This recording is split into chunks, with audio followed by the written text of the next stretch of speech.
बिस्मिल्लाहिर्रहमानिर्रहीम। अस्सलाम वालेकुम वरहमतुल्लाहि वबरकातुहू। आग और खून का सैलाब जमीन दोस्त तहखाने के दरवाजे पर आकर ठहर गया था और सारंगा को महसूस हो रहा था कि जैसे ही वो बाहर निकलेगा इस सैलाब की मौजों से बहा कर ले जाएंगी, पूरी सुराही इसमें उलटते। सारंगा ने अपना प्याला शांता की तरफ बढ़ा दिया।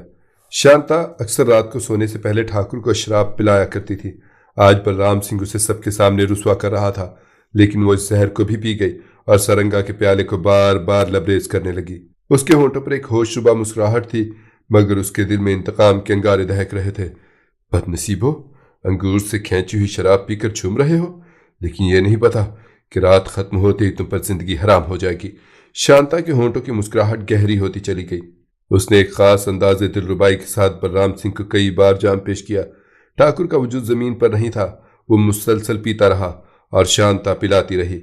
आज की रात बलराम सिंह के तमाम साथियों पर शांता की नजर खास थी। समीर सिंह को उसने कभी मुंह नहीं लगाया था, मगर आज की महफिल में वो भी उसका महबूब था। शांता बलराम सिंह के मुहाफिज खास समीर सिंह को प्याले भर भर के पिला रही थी। दोनों राम राम का जाप कर रहे थे, मगर जाम पर जाम पिए जा रहे थे। शांता के तेवर ऐसे ही थे जैसे साकी ने बादाकशों के हुजूम में ऐलान कर दिया हो कि आज किसी पर पाबंदी नहीं, जिसका जी चाहे मैं खाने को लूट ले। शांता भी मैखाना लुटा रही थी कि सुबह होते ही शराब के जखीरों को जमीन पर बह जाना था और पीने वालों को मैकदे से निकलकर शमशान घाट की तरफ चले जाना था। सियारात के सीने में बड़े तूफान करवटें ले रहे थे। शहर की फिजा पर अजीब पुरस्रार सन्नाटा तारी था। कसरे सुल्तानी से हजारों शाहसवार निकलकर स्वामी दीनानाथ की कुटिया की तरफ बढ़ रहे थे। उन्हीं शाहसवारों में वाली हिंद सुल्तान अल्तमश भी शामिल था। तमाम अमीर व वजीर गहरी नींद सोए हुए थे और किसी को कानो कान खबर न थी कि कुछ देर बाद एक खौफनाक जल्जला आने वाला है। बस किले के मुहाफिज हैरान नजरों से सिपाहियों को जाते हुए देख रहे थे, मगर उन्हें भी इस बात का अंदाजा नहीं था कि ये शहसवार कहाँ जा रहे हैं और इनका महाज कौन सा है। शांता ये सोचकर परेशान हो रही थी कि अगर ठाकुर की महफिल मौसीकी ता देर जारी रही तो फिर उसका मंसूबा दरहम बरहम हो जाएगा। यही सोचकर वो हाजिरीन मजलिस को बार बार शराब पिला रही थी। आखिर कसरत बादानोशी रंग लाई और महफिल के शुरा आहिस्ता आहिस्ता अपने हवास खोने लगे थे। 12 बजे के करीब राजस्थानी लड़की भी नाचते नाचते थक गई थी। सारंगा से बैठा नहीं जा रहा था। वो लड़खड़ाता हुआ उठा और ठाकुर का शुक्रिया अदा करके इशरत कदे से निकल गया। मुहाफिज खास के जिस्म दिमाग भी बोझल हो चले थे। उसने ठाकुर के कदम छुए और रुखसती की इजाजत लेकर अपने कमरे की तरफ बढ़ गया। दोनों पुजारियों की गर्दनें भी ढलकी जा रही थीं। ठाकुर उनकी हालत देखकर हंसा, फिर अपने खिदमतगारों से मुखातिब होकर बोला, इनसे अपना बोझ नहीं उठता, फिर ये दूसरों के पापों की गठड़ी किस तरह उठाएंगे। बलराम सिंह का लहजा इंतहाई तंजामेज था। इन्हें मंदिर जाकर छोड़ो, वरना ये रास्ते में ही कहीं गिर जाएंगे। ठाकुर के कई खिदमतगार आगे बढ़े और मंदिर के दोनों पुजारियों को सहारा देकर इशरत कदे से बाहर ले गए। शांता की तदबीर कारगर साबित हुई थी। अगर वो ठाकुर और उसके दूसरे साथियों को मुसलसल शराब न पिलाती तो रक्स की महफिल रात भर जारी रहती और बलराम सिंह के मुसल्लम मुहाफिज सुबह होने तक जागते रहते। नतीजतन इस बात का इम्कान भी मौजूद रहता कि अमीर आखूर याकूत हबशी और उसके साथी मुकर्रा वक्त पर जमीन दोस्त तहखाने में दाखिल न हो पाते और उनका मंसूबा दरहम बरहम होकर रह जाता। शांता ने दिल ही दिल में खुदा का शुक्रिया अदा किया कि इंसानी खून पीने वाले ये दरिंदे खिलाफ आदत जल्द अपने अपने गारों में चले गए। बलराम सिंह का इशरत कदा खाली हो चुका था और राजस्थानी लड़की इजाजत तलब नजरों से ठाकुर की तरफ देख रही थी। शांता, इसे मेरी ख्वाबगाह में पहुंचा दे, बलराम सिंह ने अपनी दासी को मुखातिब करके कहा। शांता के दिलो दिमाग सुलग उठे, मगर वो ठाकुर की इस निश्तर को भी बर्दाश्त कर गई। फिर राजस्थानी रक्कासा को बलराम सिंह की खलवत में पहुंचाकर मुस्कुराते हुए बोली, और कोई हुक्म ठाकुर? तू भी थक गई होगी शांता। बलराम सिंह लड़खड़ाता हुआ उठा। बस अब जा और चैन की नींद सो जा। हम दुखियारों के भाग में चैन की नींद कहाँ ठाकुर। शांता का लहजा शदीद तंजिया था, मगर बलराम सिंह नशे में होने के बायस उसकी गहराई तक न पहुंच सका। तुझे क्या दुख हो सकता है शांता कि तू ठाकुर की हमराज उदम साज है। बलराम सिंह लड़खड़ाता हुआ अपनी ख्वाबगाह में चला गया। शांता भी तेजी से बाहर निकली। इशरत कदे के दरवाजे पर मामूल के मुताबिक 2 मुसल्लम मुहाफिज मौजूद थे। शांता ने मुस्कुराकर दोनों की मिजाज पुरसी की। मुहाफिजों ने सर झुका दिए। वो जानते थे कि शांता ठाकुर की खास दासी है। मैं जरा कपड़े बदल कर आती हूँ। शांता ने अपने सुर्ख लिबास की तरफ इशारा करते हुए कहा। फिर राजकुमारी के पास जाऊंगी। इस लिबास में उनके सामने जाना अच्छा नहीं लगता। मैं भी क्या करती कि ठाकुर की मर्जी यही थी। शांता उन दोनों से अपनायत के लहजे में बात कर रही थी। शांता देवी, ठाकुर की मर्जी के आगे तो सभी मजबूर हैं। एक मुहाफिज ने तल्ख लहजे में कहा। ठाकुर सो चुके हैं, अब तो कल दोपहर को ही जागेंगे। शांता बड़ी होशियारी से बलराम सिंह के मुहावजों को अपने दाम में लाने की कोशिश कर रही थी। इतना बड़ा जश्न मनाया गया कि शराब के नशे में सब बह गए। क्या तुमने भी शराब हमारे मुकद्दर में कहा शांता देवी? दूसरे मुहाफिज ने कहा। उसके लहजे में भी वही तलखी नुमाया थी। ये तो बड़े लोगों की ग़िज़ा है, बरसों बीत गए कि जी भर के नहीं पी, बस कभी होली दिवाली को होंठ कीले हो जाते हैं। आज तुम भी पियो। शांता तेजी से पलटी और ठाकुर के इशरत कदे से एक सुराही और 2 प्याले उठाकर ले आई। दोनों मुहाफिज शराब पर टूट पड़े और शांता सुरंग से गुजरकर अपने कमरे में चली गई। फिर वो जमालुद्दीन याकूत से इस तरह मिली कि लंबी चादर ओढ़े हुए थी। अमीर याकूर ने समीर सिंह से हासिल की हुई दूसरी तलवार शांता को दे दी और वो तेज कदमों से चलती हुई दोबारा ठाकुर के इशरत कदे में दाखिल हो गई। उसने उचटती नजरों से अपने अतराफ का जायजा लिया। पूरी सुरंग खाली पड़ी थी। जब वो बलराम सिंह के मुहावजों के करीब से गुजरी तो दोनों ने बैक जुबान कहा, शांता देवी, आपका बहुत बहुत शुक्रिया। आपने जग जग के प्यासों का अमृत पिलाकर दोबारा जिंदा कर दिया। कोई बात नहीं। शांता बड़े शगुफ्ता अंदाज में मुस्कुराई। इस शराब पर तुम्हारा उतना ही हक है जितना कि ठाकुर का। आज रात ये सोचकर पियो कि तुम ही इस इशरत कदे के मालिक हो। यह कहकर शांता रज़िया सुल्ताना के कमरे की तरफ बढ़ गई।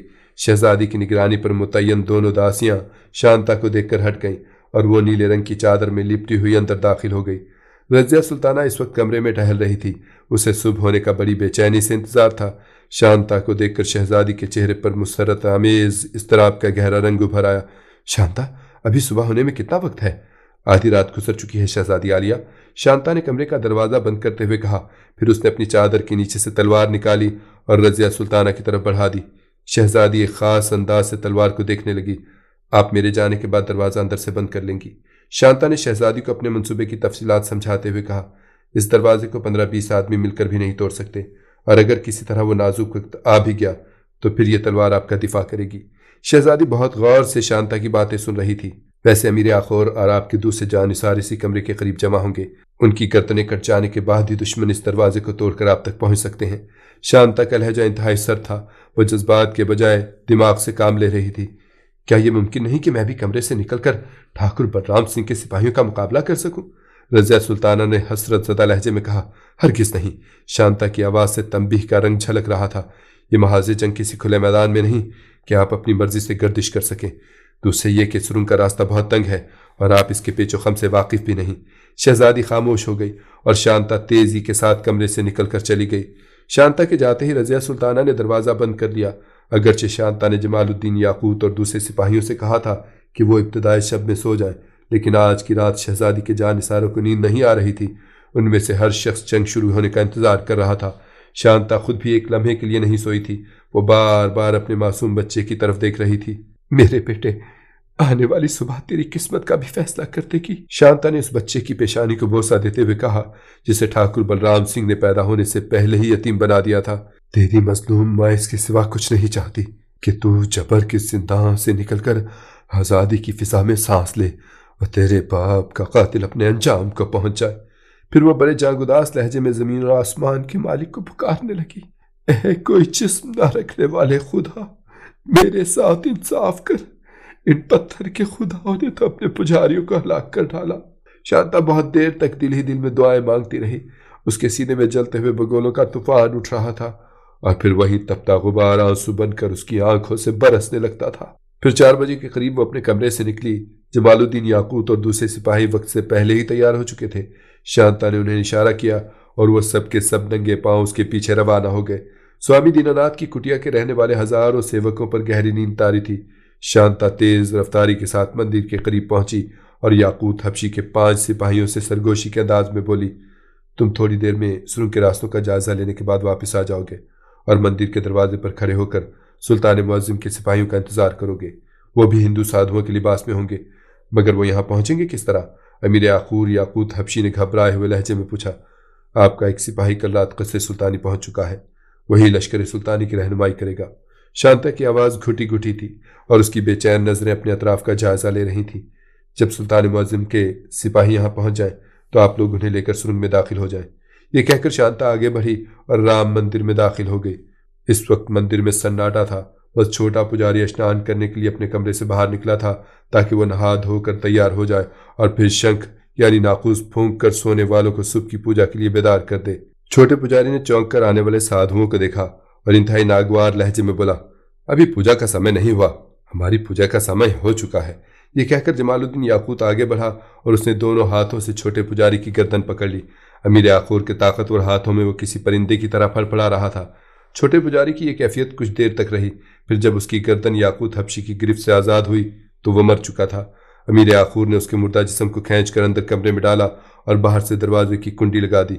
शांता बड़ी हैरत से याकूत हबशी को देख रही थी। अमीर, आपने तो पुजारी को एक चूहे की तरह मार डाला। मैं नहीं समझती थी कि आपके बाजुओं में इतनी ताकत है। ये जिस्म की नहीं, मेरे जुनून की ताकत है।